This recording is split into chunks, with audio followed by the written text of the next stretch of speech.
اور بھی بہت اچھی طرح یاد رکھیں، مہمان کو بھی چاہیے میزبان پہ کبھی بوجھ نہ بنے. مہمان کو چاہیے میزبان پہ کبھی بوجھ نہ بنے. تو اس میں بھی بہت ریلیکس ہو انسان. ہمیں ایسا مہمان اچھا لگتا ہے جو آ کے نا میرے مہمانوں کا میں آپ کو بتاتا ہوں.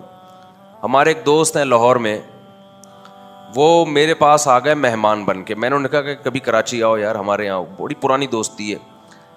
اب جب وہ مہمان بن کے آئے نا، میری ملاقات ہوئی، السلام علیکم، میں نام نہیں لوں گا، وہ بیچارہ بولے گا کیا حال ہے بھائی، خیریت، ماشاء اللہ ماشاء اللہ زبردست، اور سناؤ. آ گئے ماشاء اللہ، دفتر میں بیٹھو. اس کے بعد ہم بھول گئے کون آیا ہوا ہے. ہمارے تو 20 کام ہے بھائی، بھول گیا. نہ رات کا پتہ بیچارے نے کیا کھایا ہے، نہ صبح ناشتے کا پتہ. ابھی ایک اور مہمان صاحب آئے ہوئے ہیں، ان کو بھی نہیں پتا. تو لیکن مجھے پتا تھا کہ اس کو برا نہیں لگے گا، کیونکہ اگر مجھے پتا ہوتا ہے نا یہ ناک پہ مکھی بٹھانے والا آدمی ہے تو میں مہمان بناتا ہی نہیں. سمجھنے کے نہیں سمجھ رہے بھائی، ہمارے پاس کدھر ٹائم ہے یار. اگر ہم اس طرح مہمانوں کو بٹھاتے رہیں ہم تو مہمان گیری میں ہی بیڑا غرق ہو جائے گا ہمارا، دنیا میں اور کوئی ہمارا کام رہے گا ہی نہیں. تو پہلے سے پتا ہوتا ہے خاندانی مہمان ہے، آجا بھائی تو. یہ وہ نہیں ہے، نازک مزاج آدمی نہیں ہے. ہاں آپ کے کوئی قریبی ریلیٹیو ہوں، ماموں چاچے، وہ ایک الگ بات ہے. یہ کوئی آپ کے استاذ ہوں، بزرگ ہوں، نارملی جو دوست احباب ہوتے ہیں، تو وہ آ کے بیٹھ گئے، نہ ناشتے کا ہوش ہے، نہ ڈنر کا ہوش ہے، نہ لنچ کا ہوش ہے، کوئی پتہ ہی نہیں، بیچارہ خود ہی پل رہا تھا. بہت اچھے. جب بھی میں باہر آتا مجھے ملاقات ہو جاتی، گپ شپ لگا لیتے، پھر بھول جاتا کوئی مہمان آیا ہوا ہے. 1 ہفتہ وہ رہا یہاں رہا ہے، اور اس کا اتنا دل لگا، وہ 15 دن آیا، 1 ہفتے کے لیے تھا، 15 دن رہا وہ. اور مجھے کہہ رہا میں دوبارہ آؤں گا. میں نے کہا اس طرح سے آپ 100 دفعہ آؤ. جب میرا موڈ ہوا ہوٹل پہ لے جا کے کھانا کھلا دیا. جب موڈ ہوا گھر والوں سے بول دیا، ایک دوست آیا ہوا بھائی ذرا اچھا سا کھانا بنا دو. تو اس سے کیا ہوتا ہے، نہ ٹینشن لو، نہ ٹینشن بولو نہ دو. تو میں بتانے کا مقصد یہ ہے کہ ہم سب کو نا اپنی زندگیوں میں اسی قسم کی تکلفات سے پاک زندگی گزارنی پڑے گی.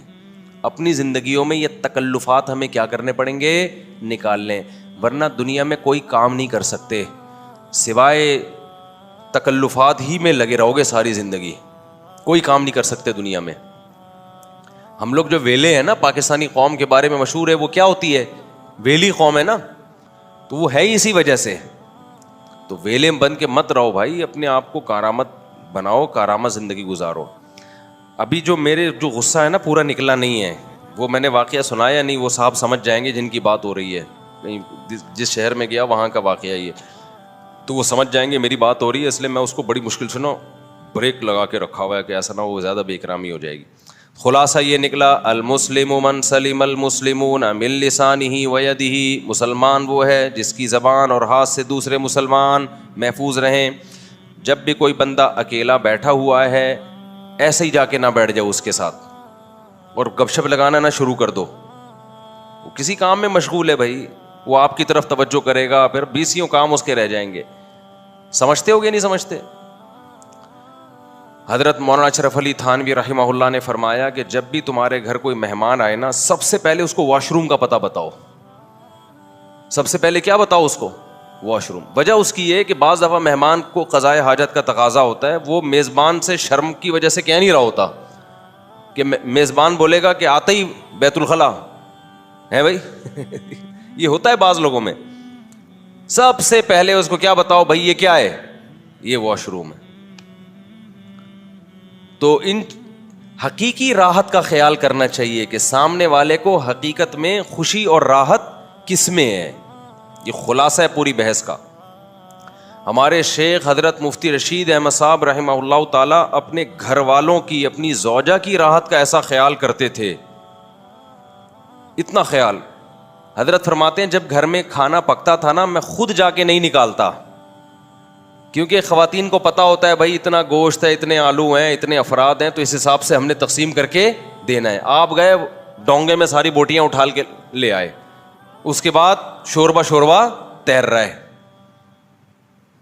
آپ اندازہ لگاؤ خاندانی پن ہے یا نہیں ہے، کہ بھائی جب جس بیگم نے کھانا بنایا ہے